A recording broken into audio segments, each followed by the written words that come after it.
અમદાવાદ જિલ્લાના સાણંદ વિરમગામ હાઈવે પર આજે એકાએક આગની મોટી ઘટના સામે આવતા અફરાતફરી મચી ગઈ હતી। સાણંદના છારોડી નજીક આવેલા ઇન્દિરાનગર વિસ્તારમાં એક સ્ક્રેપના ગોડાઉનમાં ભીષણ આગ ફાટી નીકળી હતી।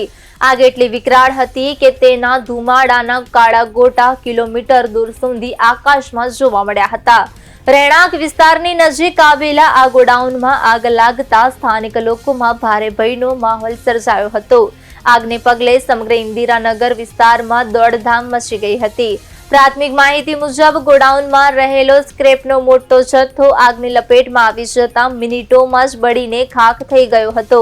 ઘટનાની જાણ થતાં જ સાણંદ ફાયર વિભાગની 2 ટીમો તાત્કાલિક ઘટના સ્થળે દોડી ગઈ હતી અને આગ પર કાબુ મેળવવાની કામગીરી શરૂ કરી હતી। સદનસીબે આ મોટી દુર્ઘટનામાં હજી સુધી કોઈ પણ પ્રકારની જાનહાનિના સમાચાર પ્રાપ્ત થયા નથી, જે મોટી રાહતની વાત છે। જો કે ગોડાઉન સંચાલકને મોટા આર્થિક નુકસાનની ભીતિ સેવાઈ રહી છે।